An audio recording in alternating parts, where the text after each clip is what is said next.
Rifles are in the shoulder, and we're still marching.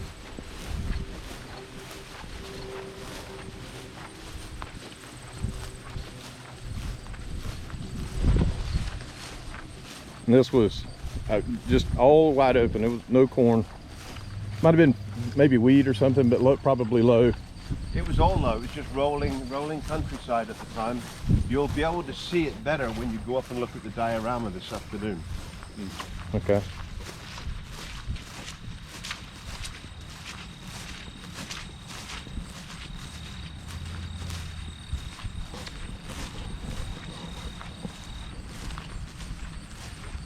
And this is Emmitsburg Road coming up.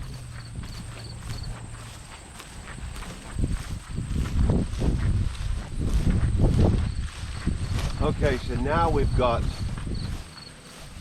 Union regiments now starting to get up from the prone position. They're now starting to form their line. So the officers are going to be pushing them up, getting them ready. Weapons are going to be getting ready. They're going to go into the ready position because in the next sort of 30-40 meters from here, we're going to come under a horrendous barrage of 58 caliber that's going to just come directly this way.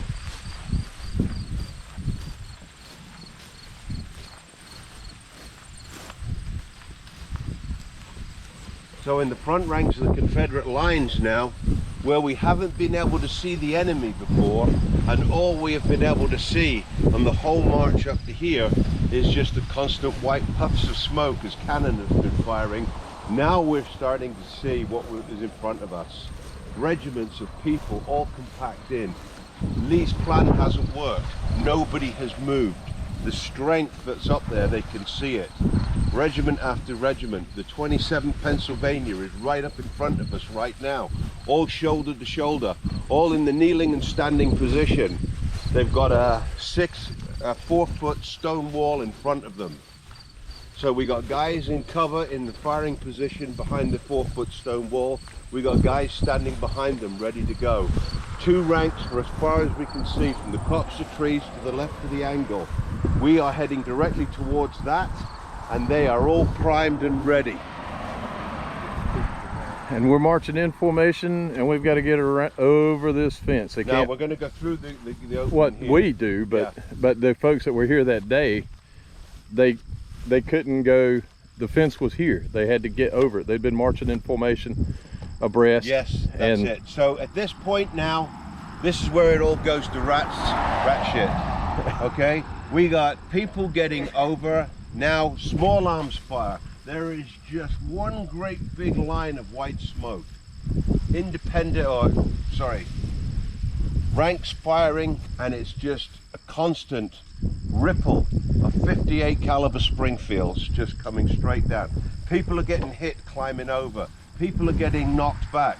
People are trying to get over. You're trying to steady yourself with your rifle as you're standing up. People next to you, 58 caliber hitting you in the face. Bodies are dying here and people are screaming. It's friggin' chaos. Officers are on the other side of the road trying to reform the lines. We can't do anything till the lines are formed. Get the colors across. Color guards are falling. These people up there are picking on the colors. As long as they can keep the colors stationary, nobody's moving. Nobody's going to move forward. You're going to line up on the colors. You're going to present yourself to the enemy. Once your unit is there and you're dressed off to the left and to the right to the other 2 units, then your colors will go forward, then you will go forward. So these people up there know this. The worst job on the battlefield right now is holding that standard and trying to get it into position so that people can fall in on it. You've got to hold it high. It's got to be high enough that Robert E. Lee back there can see through his binoculars unit standards and colors where they are. George Pickett is now over in the Cooley Barn. That's becoming a hospital. All those folks that have been getting hit with cannon shot, they're now being moved to collective points. At this point now, this is absolute freaking chaos. But when we get over this, some officers are trying to push guys straight across to get over the other obstacle. The confusion is some officers are trying to reform here. There's no point in reforming here. You've just got to cross again and break it all down and get over again. So there's a lot of confusion here and a lot of folks getting hit. These people are putting down horrendous amounts of fire. As guys are starting to get to the other railed fence, now we're going to start getting hit with double shot canister. Okay? So that's 12 friggin' balls, like a big shotgun just coming out, 2 canisters. What's the spread on that? You know? Like a shotgun. You know, that's the only way it's referred to. As to the angle of how it spreads, I don't know. The ballistics behind it I'm not that familiar with.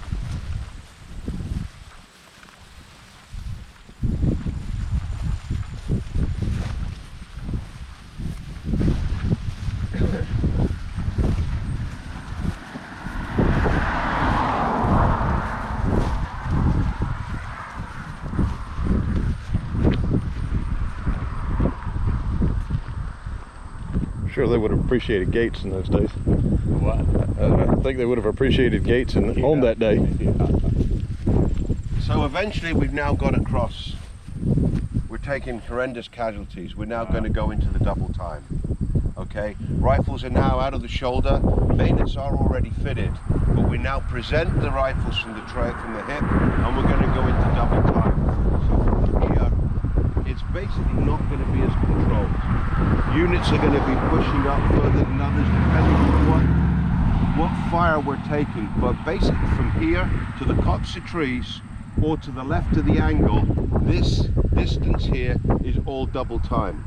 By the time we get up to where you can see the line, prominent line of white gorse, the yellow gorse, we're going to go into the charge. Once the charge is given, the rebel yell will go up, and people have actually reported on hearing it as it's the most scariest thing in the world.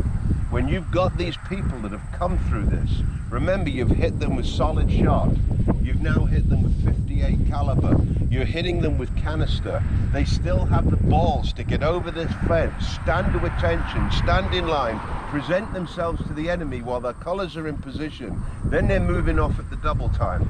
All the time the Union are reloading and hitting them with 58 caliber, and they're still coming. Then we get the charge, and every man without a second thought gives up the rebel yell, and he is coming up with a friggin' pointy bayonet to stick it in your ass. He is determined, he is willing, and he wants to get there at this point. He's been under adrenaline for the past quarter and 3/4 of a mile. Now is his point. He knows there's no way back from here. The only place that is safe on this battlefield right now is that line up there 300 yards in front. If he can take that objective, it's going to be safe.